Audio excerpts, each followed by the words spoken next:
Isaías, capítulo 55, y vamos a leer un versículo de ese capítulo. Yo lo voy a leer. Me gusta una de las cosas a la que nosotros como personas y como cristianos deberíamos de estar dispuestos es a que el plan de Dios se cumpla en nuestra vida. Sí, o sea, a veces se debate la forma de nosotros hacer las cosas con la forma de Dios hacer las cosas. Se debate lo que yo quiero que suceda con lo que Dios quiere que suceda y la forma como Dios quiere que suceda. Yo estoy seguro que José no tenía en la mente de qué manera Dios lo iba a llevar al propósito que ya el Señor le había declarado a él, ¿verdad? Porque durante esos sueños que tenía José, donde él veía a sus hermanos en cierta manera inclinarse a él, pudiéramos decir, bueno, que voy a liderar. Pero José nunca se imaginaba la forma como Dios lo iba a hacer. Y hermano, yo quiero que nosotros podamos comprender exactamente de que cada uno de nosotros estamos dentro del plan de Dios. Cada uno de nosotros estamos dentro del propósito de Dios. De hecho, usted no está acá en esta mañana por casualidad. Usted está acá en esta mañana porque el plan de Dios va en acción.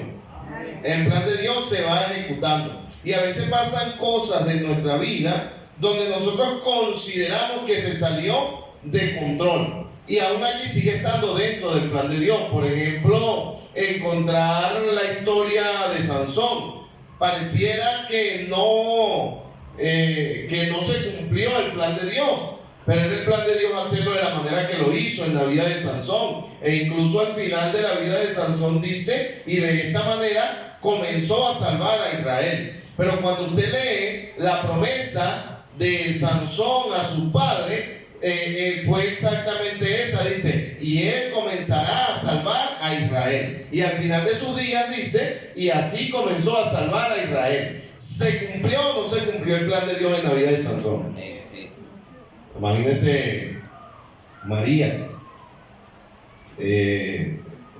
Citaba el hermano Félix justamente la historia de María esta mañana. Una persona dijo, es que ustedes no creen en María, y yo le digo, si nosotros no creyéramos en María, no podríamos creer en el nacimiento virginal. Yo creo en María. Ahora, no le atribuyo deidad a María. María fue un instrumento que Dios utilizó, y creo que fue un instrumento bien especial. María da mandamientos en la Biblia. María dio un mandamiento en la Biblia. En las bodas de Caná de Galilea dice que faltaba el vino. Algunos estudiosos dicen que el que se estaba casando en las bodas de Caná de Galilea era un hermano del Señor. Algunos estudiosos dicen. Y dice también, ¿verdad? Yo no puedo afirmarle esto porque primero no hay un versículo que lo confirme, pero tampoco yo estaba ahí presente. Entonces, como yo no estaba presente ni hay un versículo que lo confirme, yo tengo que hablar exactamente de esta manera, lo que los estudiosos dicen, que José ya había muerto en ese momento. Ya José había muerto y que era uno de los hermanos del Señor que se estaba casando. Y bueno, cuando se estaba casando, nuestro Señor Jesús, por ser el hermano mayor, era quien tenía que resolver cualquier carencia que hubiera en la fiesta. Y era la razón del por qué María llega al Señor y le dice, mira, se acabó el vino. Diciendo, tú eres el hermano mayor, tu papá no está presente, tu hermano se está casando, tú tienes que resolver. Y bueno, allí María le dice a los sirvientes, hagan todo lo que él dice. Ese fue el único mandamiento que vemos de María en la Biblia. De resto, María fue una mujer que llevó una vida de obediencia delante del Señor. Mi hermano, ¿qué se iba a imaginar María? La forma como Dios iba a obrar en la consumación de ese plan. Uno de los más grandes acontecimientos, sin duda, hermano, uno de los más grandes acontecimientos que marcan el cristianismo fue el nacimiento de nuestro Señor Jesucristo, porque no fue cualquier nacimiento. No era cualquier nacimiento, era el Verbo encarnado, como lo muestra el libro de Juan. Y que cualquiera venga a se le presente a María y le diga: mira, tú vas a ser el instrumento que Dios va a utilizar para que traigas al mundo al Salvador. Tremenda obra. Lo que ella no sabía es que no iba a ser con José, sino que iba a ser un nacimiento virginal. Por eso cito Isaías 55, versículo 8, donde la palabra de Dios dice: porque mis pensamientos no son vuestros pensamientos, ni vuestros caminos mis caminos. ¿Y quién dijo eso? Según ese pasaje, ¿quién lo dijo? Jehová. Dijo el Señor: Padre nuestro que estás en los cielos, en esta hora quiero acercarme delante de tu divina presencia, buen Padre, agradecido, porque me da paz en mi corazón saber de que cada una de las cosas por las que hemos pasado, usted las ha permitido con algún propósito, aun aquellas que parecen sin sentido, aun aquellas que parecen un fracaso, aun aquellas que parecen sin frutos, siguen estando bajo tu plan, siguen estando bajo tu control. El libro del Salmo dice que en tu libro estaban escritas todas aquellas cosas y que después acontecen sin que falte alguna de ellas. Todo lo que tú has dispuesto, Señor, ha de cumplirse. Y de verdad rogamos, Señor, que en tu gracia y que en tu misericordia podamos comprender tu soberanía.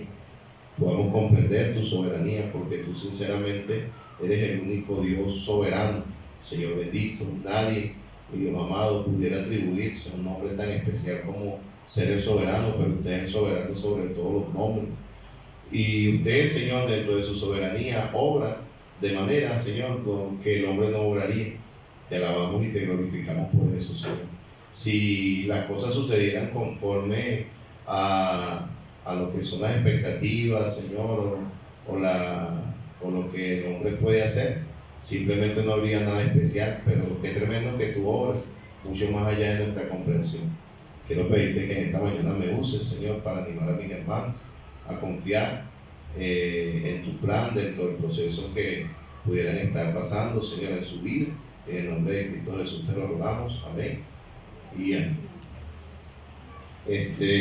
Hace como 2 o 3 meses decidimos comenzar a sembrar en la mata. Yo no soy muy agricultor, de verdad no tengo ningún tipo de conocimiento de agricultura, pero sí tengo el deseo de aprender y de hacer las cosas para producir. Y bueno, nos mandamos a pasar arado, mandamos a pasar rastra, compramos buenas semillas, hicimos toda la inversión necesaria para que se diera una buena cosecha. Pero nosotros no consideramos el tema del clima. De hecho, cuando nosotros comenzamos a pasar los arados, ya prácticamente se estaba acabando el invierno.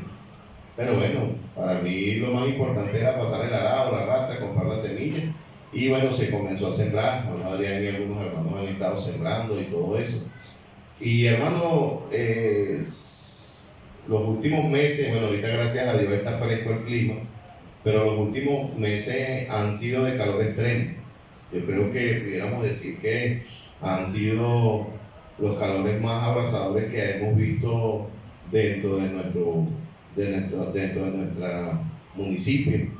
Y adicional a eso, tampoco había lluvia, no había lluvia. Todo jugaba en contra de la cosecha. Todo jugaba en contra de la cosecha. Sembramos 17 kilos de maíz, ¿verdad? Sembramos 17 kilos de maíz. Y hermano, oramos al Señor y bueno, vamos a sembrar y bien contentos y todo. Y bueno, hermano, las maticas comenzaron a reventar con el último agüita que cayó de ese invierno y con lo poco mojado que estaba la tierra. Pero después pasó por lo menos un mes donde no caía una gota de agua, hermano, donde las matas realmente las necesitaban. Y bueno, comenzó a agarrarnos como un poquito el desespero, ¿verdad? Lo que estábamos sembrando, el hermano Luis, Adrián, Raúl, y la preocupación. Y en una de esas, bueno, vamos a subir el tanque y vamos a poner manguera y vamos a llenar con la cisterna. Y nos fuimos, hermano, Adrián y yo una noche, como a eso de las 6:30 de la tarde, casi 7 de la noche, nos fuimos a la mata. Y Adrián se llevó la bomba para regar y yo me llevé una perolita. Y comenzamos a regar, hermano, las matas. Deben de haber como un aproximado de más de 10.000 matas, ¿verdad, Adrián? Por ahí debe de haber como unas 10.000 matas aproximadamente. Y yo estaba regando, hermano, y sinceramente me sentía tonto. Yo estaba regando y yo me sentía tonto con lo que yo estaba haciendo. Y yo dije, Señor tratando conmigo, dijo, por más que tú hagas, el salvar esta cosecha no depende de ti. Y Adrián iba regando con su bomba, hermano, y yo llamé a Adrián y le dije, Adrián, vente, ¿qué pasó, pastor? Vente, le dije, Adrián, mira, por más que tú y yo hagamos, no vamos a poder salvar la cosecha. Si Dios quiere, la salva, y si Dios no quiere, se va a perder. Vamos a orar. Nos arrodillamos ese día ahí entre el maíz y oramos y le dijimos al Señor, bueno, nuestro deseo, Señor, es que el maíz se sane. Pero sabemos que no precisamente tiene que hacerse a nuestra manera. Tú puedes salvar este maíz sin lluvia. Tú puedes salvar este maíz sin lluvia. Queremos poner esto en tus manos, y si se seca, también lo aceptamos, está bajo tu voluntad. Y bueno, después de eso llovió, hermano. Cayeron como 2 aguaceros, pero yo creo que nunca tanto como lo que necesitaba ese maíz. Esta semana subimos, hermano, y las matas están bien hermosas. Hay matas que tienen 3 mazorcas de maíz. Y yo, en conclusión de todo esto, puedo decirle que todo eso lo hizo fue el Señor. ¿Saben algo, hermano? A veces pasan cosas dentro de nuestra vida donde salen de toda estadística, donde sale de toda probabilidad, quise decir, humana, pero Dios sigue estando en control. Y las peores situaciones dentro de nuestra vida son el escenario perfecto para que Dios muestre su poder. Los peores escenarios dentro de nuestra vida es el escenario perfecto donde el Señor puede mostrar su poder, donde no se dio lo que yo esperaba, donde no llegó lo que yo quería, donde no pasó como yo pensaba. Allí es exactamente el escenario perfecto donde Dios puede obrar, porque la Biblia dice, hermano, que el Señor puede obrar mucho más allá de lo que nosotros pedimos o entendemos. Y si las cosas que pasan dentro de nuestra vida entran entre lo común, no podría mostrarse el poder de Dios. Si las cosas que pasan dentro de nuestra vida entran entre lo que le sucede a cualquier persona, simplemente no tendríamos la más mínima probabilidad de ver un milagro suceder dentro de nuestra vida. Y por eso le cito en esta mañana el libro de Isaías, donde el Señor dice, porque mis pensamientos no son vuestros pensamientos, y mi camino y vuestro camino, mis caminos, dice Jehová. Hermano, lo mejor que puede pasar dentro de nuestra vida, en cualquier situación y circunstancia, es que se haga la voluntad de Dios y no la de nosotros. Es que se haga la voluntad del Padre y no que se haga la voluntad de nosotros. El Señor, orando allá en Getsemaní, en aquella oración tan especial, dice, Señor, si es posible, pasa de mí esta copa. Él quería saltarse ese momento. El Señor, hermano, nuestro Señor Jesús allí estaba hablando como hombre. Él es 100% Dios y también era 100% hombre, hermano, sujeto a temores y a dolores. Hermano, uno de los peores tormentos que yo creo que pudo haber en nuestro Señor es saber por lo que Él iba a pasar. Él sabía todo el sufrimiento que Él iba a pasar. Y Él dice, si es posible, Señor, pasa de mí esta copa. Porque nadie quiere pasar por malos momentos. Nadie quiere pasar por dificultades. Nadie quiere perder en un negocio. Nadie quiere enfermarse. Pero el Señor, hermano, allí hablando con el Padre, le dice, pero que no se haga mi voluntad, sino que se haga como tú quieres. Tu voluntad no es tan perfecta como la de Dios. Tu forma y mi forma de hacer las cosas no es tan perfecta como la forma de Dios hacer las cosas. Y a donde tú ves una tragedia, el Señor está viendo la oportunidad de hacer un milagro. Donde tú ves un imposible, Dios ve el escenario perfecto para hacer posible aquello que tú no esperas. Desde que comencé a servir al Señor, hermano, en el año 2011, cuando ya estaba a punto, hermano, de tomar el ministerio, quizás como para este tiempo, oraba al Señor y le decía, Señor, mira, yo necesito que si tú me vas a usar, me permitas llegar al ministerio, y si no, quítame en medio. Y le decía al Señor, Señor, haz algo tan grande que no quede duda que fuiste tú que lo hiciste. Yo no quiero que sucedan cosas que yo podría hacer como hombre. Yo quiero que sucedan cosas dentro de la iglesia y dentro de nuestro ministerio que no quede la más mínima duda cuenta de que quien lo hizo fuiste tú. Y ahorita, hermano, ya 2024, 13 años después, me doy cuenta de que muchas de las cosas que han pasado en probabilidades humanas, ninguno de nosotros la podía hacer. Siempre ha sido Dios obrando, porque mejor es la voluntad de Dios que la voluntad del hombre. Mejor es lo que Dios hace que lo que el hombre puede hacer. Ahí vemos al Señor animando, ¿verdad? Y dice, mira, mis caminos no son tus caminos, mis pensamientos no son tus pensamientos. Hermano, ¿y tú sabes cuál es el gran problema? En que los cristianos de hoy en día creemos y confiamos más en lo que yo hago y en lo que yo puedo que en lo que Dios puede hacer. Y hemos perdido, hermano, la confianza en la soberanía y el poder de Dios. Hemos perdido, hermano, la confianza en que Dios puede obrar contra pronóstico. Y entiéndame algo, Dios sigue teniendo el mismo poder que cuando abrió el mar rojo. Dios sigue teniendo el mismo poder que cuando hizo descender maná del cielo. Él sigue teniendo el mismo poder que cuando hizo que la roca diera agua. El problema no es que Dios ha cambiado, el problema es que el hombre ha perdido la confianza en la soberanía de Dios. Un predicador dijo que el cristiano que confía en la soberanía de Dios puede tener paz en cualquier situación.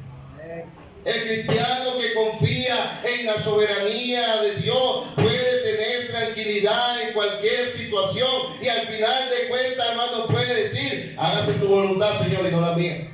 Es mejor que suceda a tu manera y no que suceda a la mía. El plan de Dios versus el plan del hombre. Plan de Dios versus el plan del hombre. Vamos a ir a Mateo capítulo 14. Plan de Dios versus el plan del hombre. A veces tenemos tan alto concepto de nosotros mismos que nos sentimos en la libertad de decirle a Dios cómo Él tiene que hacer las cosas. Sí, tenemos tan alto concepto de nosotros mismos que ya, Señor, anota ahí cómo tienes que hacerlo. Déjame explicarte, Dios. Mira, Dios no necesita que tú le expliques nada, ya Él sabe. De hecho, antes que esté la palabra en tu boca, ya Él sabe lo que tú vas a decir. Él conoce no solamente lo que dice, sino conoce lo que piensa. Y no solamente lo que dice y lo que piensa. Y Él también conoce la intención por la cual la decimos. Y acá, hermano, vamos a ver lo que es el plan de Dios versus el plan del hombre. Mira, hermano, qué hermoso es ser una pieza dentro del plan de Dios. Qué bonito es ser una pieza allí dentro del plan y del propósito de Dios. No importa cuál pieza sea. Todos queremos ser el caballo en el ajedrez, el alfil, el rey o la reina dentro del ajedrez. Nadie quiere ser el peón. Pero si nos tocara ser el peón dentro del plan de Dios, qué gran privilegio tenemos. Qué tremendo privilegio, hermano, es que el Señor nos dé la oportunidad de estar dentro del trabajo que Él ha establecido y de ser una pieza el que Él diga, tal día tú vas a hacer tal cosa. Dentro de las películas utilizan a los actores principales, pero después también utilizan a los dobles. Sí, y cuando viene una escena difícil, ellos cuidan al actor principal y sacan al doble, ¿no? El doble no importa que sea por ahí, pasa. Pero apareció en la película. Ahí estaba él en la película. No importa si era el doble, no importa si no vieron su cara. Ese doble se va a encargar de cuando estén viendo la película decir, ese era yo. Ese fui yo. Ese que hizo eso fui yo. No, ese no fue el actor principal. Los médicos se los llevaban los principales, ¿verdad? En la película, Arnold Schwarzenegger y todos ellos. Pero el doble era el que se llevaba los golpes. Qué privilegio, hermano, es estar dentro del plan y el propósito de Dios. Qué bonito, hermano, es saber de que en cualquier lugar de la historia de tu vida, Dios quiere utilizarte para que hagas algo grande para Él. Dios quiere utilizarnos para que nuestra vida, hermano, insignificante, dentro de 7,000 millones de habitantes, escogerte a ti dentro de su plan para que hagas algo en la obra de Dios. sea ganar un alma, sea limpiar la iglesia, sea guiar a alguien a los pies de Cristo. No importa cuál sea lo que Dios te haya puesto a hacer. Es un privilegio estar en el plan de Dios. La Biblia dice incluso que Dios aún escogió al impío para el día malo. Aún al impío. Allí está el impío. No, ese no está metido en el plan de Dios. Ese también está metido en el plan de Dios.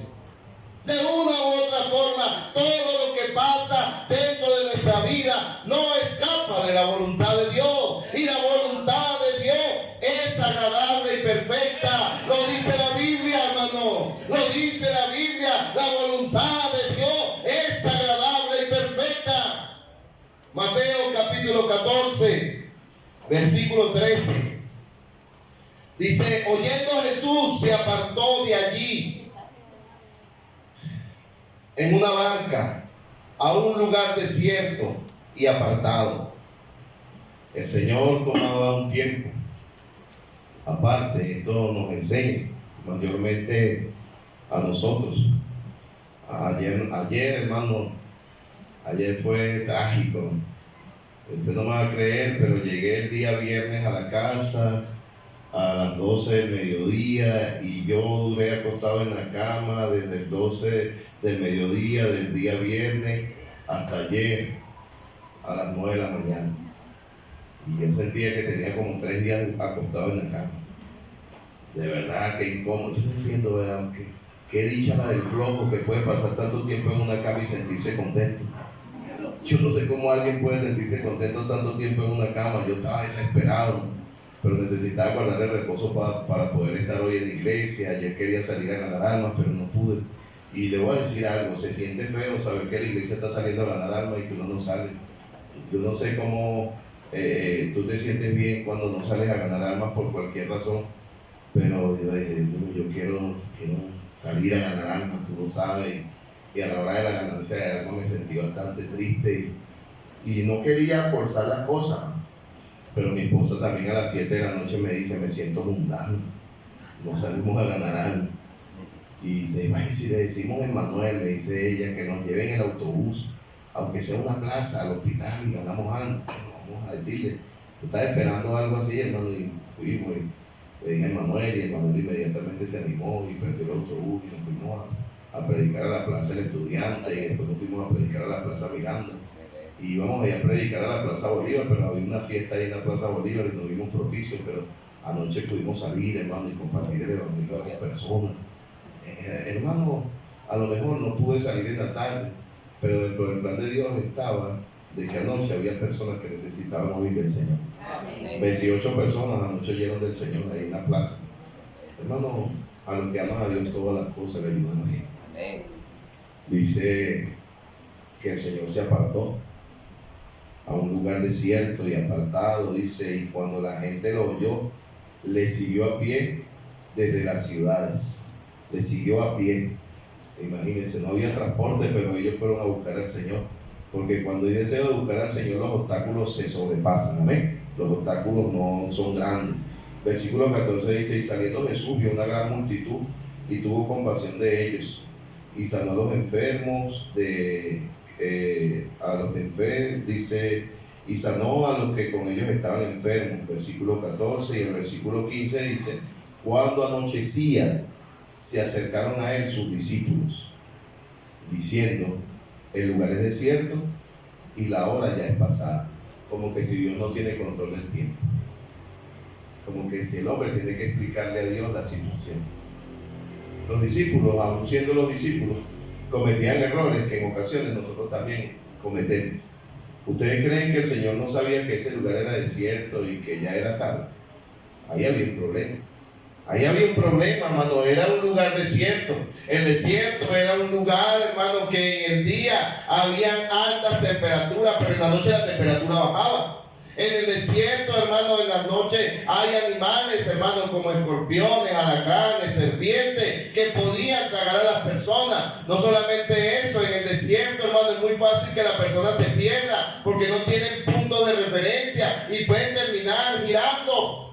El Señor sabía eso. En el desierto no hay alimento, la tierra no se come.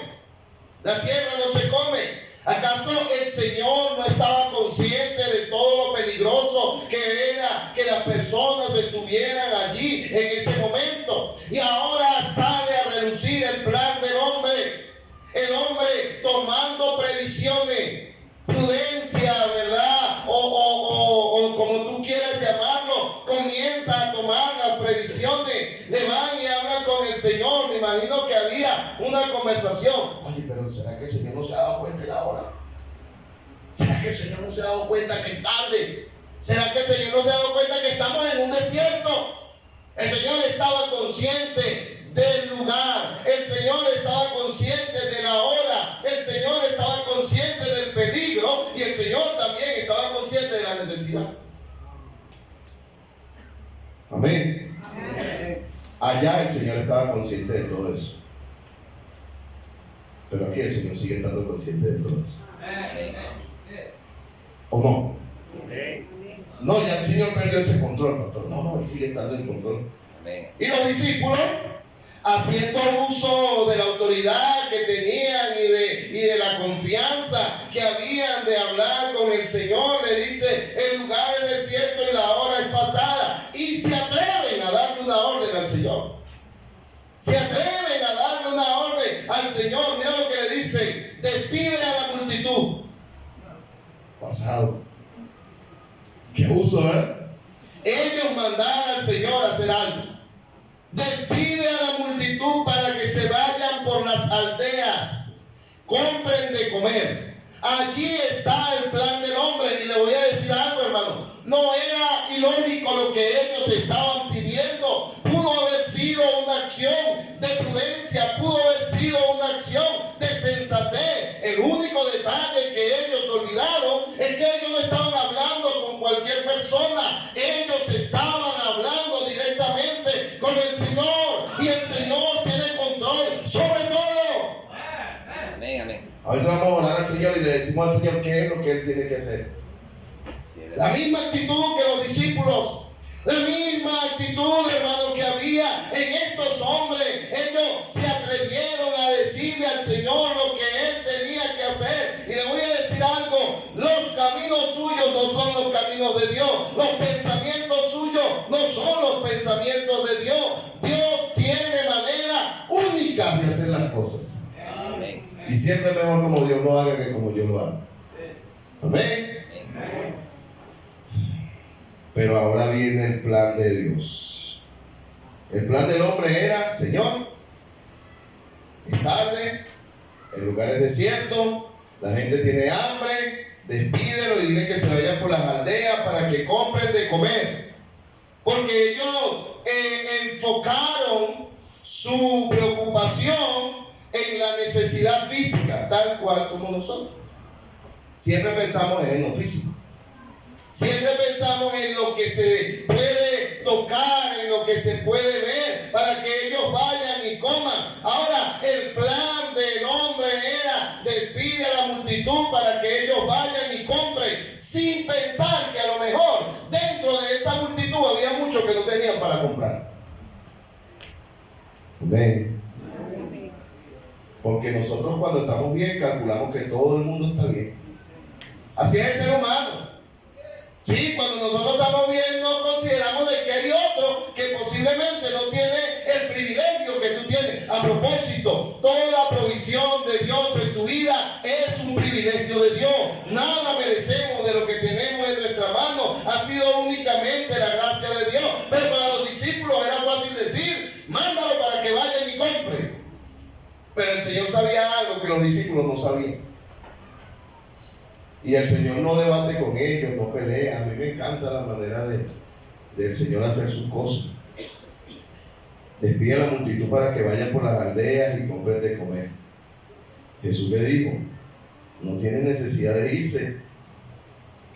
Como ustedes están preocupados de que ellos coman, dale tú de comer. Tremenda respuesta del Señor. No tienes. ¿Quieres que coman? Sí, Señor, esa gente tiene hambre, Señor. Hay que considerar también que no se vayan. Dale de comer. Dale de comer. Y allí, hermano, nuevamente está el plan de Dios en ejecución. El plan del hombre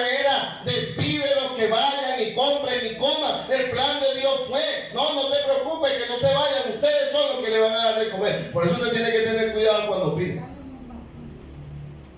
Pastor, ¿y qué le parece si se limpia el monte de la iglesia? Yo le voy a decir, amén, hermano, como Dios tocó su corazón, límpielo usted. Vaya y limpie. Estábamos reunidos en una reunión de pastores, esta última reunión que hicimos, y el pastor Claudio dijo, oye pastor, ahí hay una necesidad, dígame pastor, ¿cuál es? Campamentos. Tenemos que organizar campamentos. Perfecto pastor, Dios tocó tu corazón, encárgate tú. Listo, y así yo me saco el problema de encima. Así que cuando usted me venga a mí a dar una idea, lo más seguro es que sea usted quien termine haciendo lo que Dios puso en su corazón, porque es tu visión, no la mía. Tremendo, tremendo. Es tu visión. Si tú ves que hay alguna necesidad, yo no sé, hay esos avisitos que traen de por allá de Tintorero. Dice, si usted ve que en esta casa falta algo, no lo diga, tráigalo. Bueno, así mismo pasa que en la iglesia. Si usted ve que aquí hace falta hacer algo, es porque Dios quiere que usted lo haga. Wow. Y ahí vemos, hermano, el Señor le dice, mira, no tiene necesidad de irse. Dale vosotros de comer. Y ahora vienen las excusas. Porque para excusas sobran, hermano. El plan del hombre era evadir una responsabilidad y evitar trajines. Los discípulos sabían que el Señor era capaz de cualquier cosa. Ya lo habían oído o ya lo habían visto obrar de esa manera. Y ellos, como para adelantarse a que el Señor no hiciera algo, dice, Señor, despídelo. Pero el plan de Dios no era ni siquiera humillar a los discípulos. El plan de Dios era mostrar su poder. Amén. Hermano, yo creo que a veces lo único que falta es alguien dispuesto. Es lo único que falta. Sinceramente, lo único que falta es alguien dispuesto a ser un instrumento en las manos de Dios.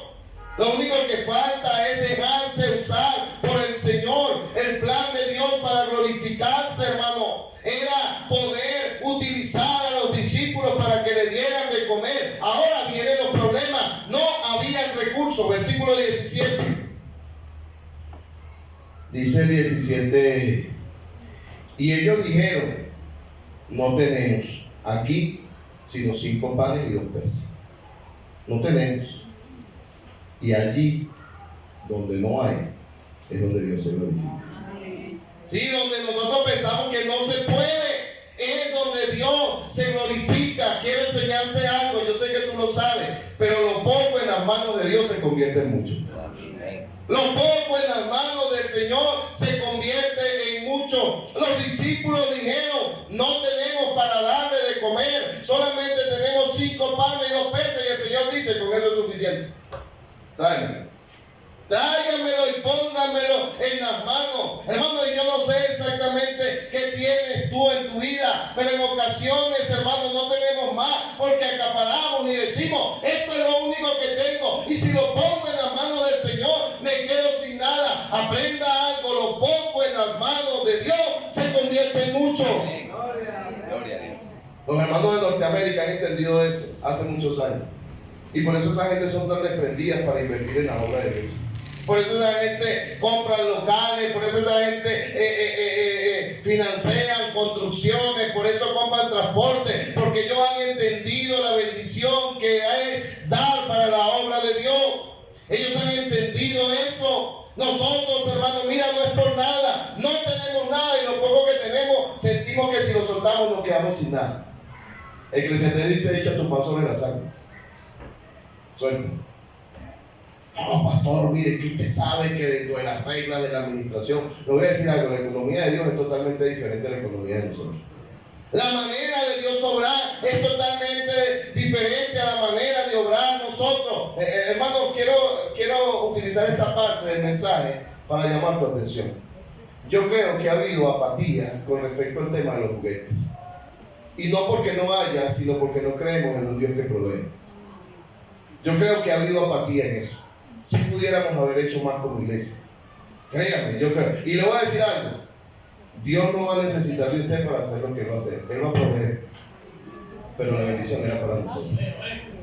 Él lo va a hacer. Yo estoy seguro que Él lo va a hacer. Tengo plena confianza en Dios. Ahorita, domingo, hermano, 12 del mediodía. Mañana comienza la escuela bíblica de vacaciones. No tenemos los juguetes completos, pero yo sé que Dios va a orar. Yo lo sé. dentro del plan. Cierto. Porque Dios quería utilizarte como un canal. Hermano, si estas piedras no hablan, dice el Señor, si estos no hablan, hasta las piedras van a hablar. Dios ha utilizado cosas que no piensa el hombre que iba a utilizar. ¿Por qué la entrada triunfal a Jerusalén no fue en un caballo blanco, sino en un burro? Para el Señor mostrar que cuando Él quiere hacer su obra, puede utilizar a cualquier cosa. Dios puede utilizarnos. Cierro el paréntesis. No tenemos, pastor. No tenemos, Señor. 5 panes y 2 peces. La viuda dijo que no tenía.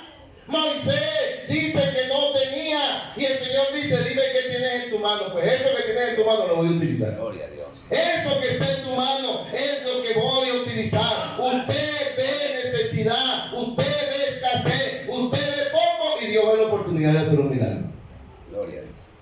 Dispongamos, hermano, nuestra vida a seguir al Señor. 18 dice, y Él le dijo, tráemelos acá. Y dice, entonces mandó a la gente a recostarse sobre la hierba. Y tomando los 5 panes y los 2 peces, levantando los ojos al cielo, bendijo y partió y dio los panes a los discípulos y los discípulos a la multitud. Aquí hay algo importante: orar. Orar. Se ha perdido el hábito incluso de orar en las mesas. Orar para dar gracias a Dios por los alimentos. Hermano, hubo un tiempo de la historia donde los únicos que oraban para dar gracias por los alimentos no eran los que venían a una iglesia. Era un hábito común entre la humanidad. Todo ser humano al sentarse a la mesa da gracias por los alimentos. Hay colegios donde todavía se mantiene eso. Buenos maestros que vamos a comer, los niños sacan sus comidas, peguen sus manitos, vamos a dar gracias a Dios. Dios nos dé más maestros de eso. De verdad. Dios nos dé más maestros de eso, que todavía le enseñan a los niños que hay que orar por los alimentos. Sí. Porque la gente piensa que orar es un ritual evangélico. No, eso debería de ser el credo de cada persona. Somos hijos de Dios y debemos darle gracias a Dios por los alimentos. Anteriormente por lo menos la gente rezaba. Es que hoy en día ya la gente ni reza. Ya la gente ni reza. Yo tenía 5 años y ya me sabía el Padre Nuestro y el Ave María, y nunca he sido católico porque no me bautizaron en la iglesia católica, pero mi abuela nos enseñaba a rezar.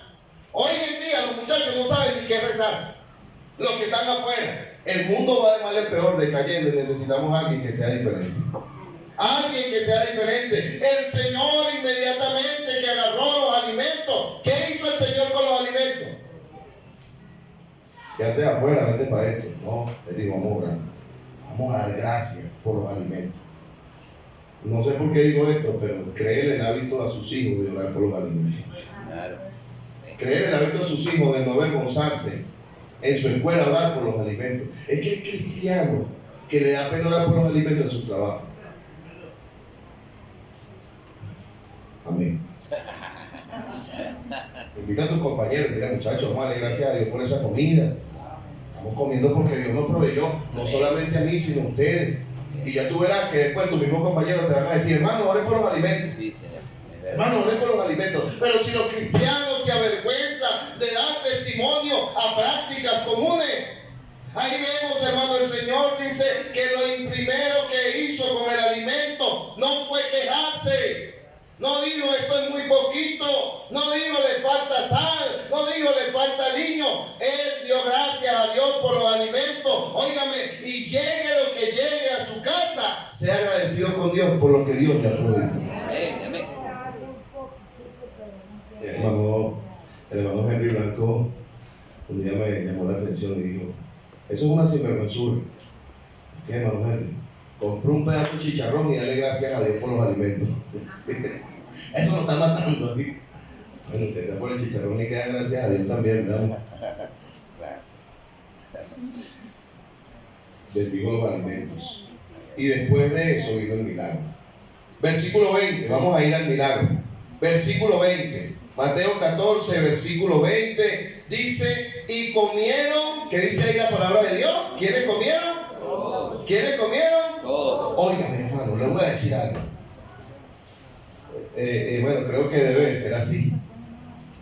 Cuando nosotros hacemos alguna actividad en la iglesia, nos gusta que todos coman. Nos gusta que la gente se sienta complacida, que la gente se sienta contenta. Es una bendición poder compartir los alimentos. Aquí dice, comieron todo, pero no solamente comieron todo, sino que dice, se saciaron. Usted sabe lo que es sentirse saciado, lleno. No me cabe más, pastor. No quiero comer más, pastor, ya está listo. No me sirva más. Bueno, eso pasó. Hubo gente que dijo, no, ya con esto está bien. Mira, me quedó esto, no pude comer más. 5 panes, 2 peces, fue suficiente para alimentar una multitud. Todos comieron y se saciaron. Hermano, entiéndame algo, el Señor pudo haberle provisto a la multitud para que fuera y comprara en las aldeas y comiera, pero el milagro no iba a ser visible.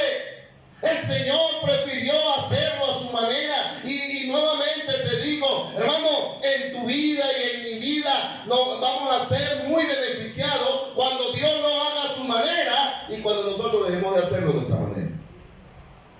Amén. Ay, no, pastor, es que yo tengo un plan. Ya yo dije cómo lo iba a hacer. Ya yo diseñé el proyecto. Hermano, una pregunta. Dios está en tu plan, en tu proyecto. Ya lo pusiste en manos de Dios. Ya le dijiste, Señor, que se haga tu voluntad y no la mía. Yo lo quiero hacer de una manera, pero mejor que se haga de la tuya.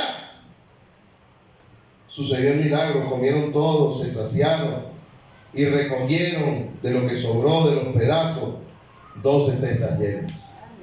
¿Cuántos discípulos había? 12. ¿Cuántos discípulos había? 12. Bueno, yo voy a especular de que cada uno de ellos se llevó una cestica.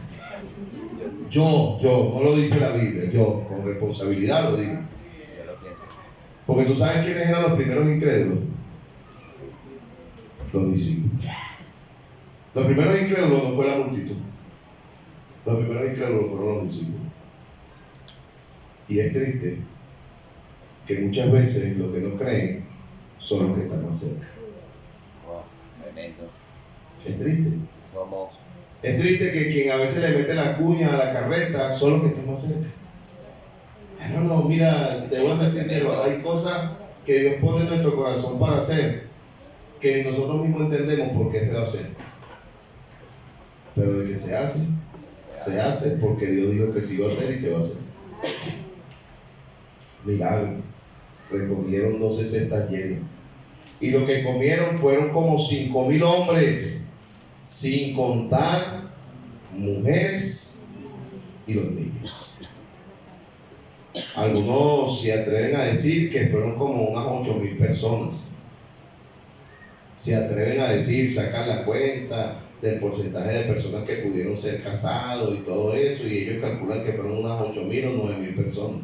Yo no sé, la Biblia dice 5,000 sin contar mujeres y hombres. No porque no le dieron comida a las mujeres y a los hombres, y a los niños, perdón, sino porque contaron los hombres como cabeza de familia. Si cada hombre de eso tenía por lo menos un niño, imagínense, y la esposa, y todo eso.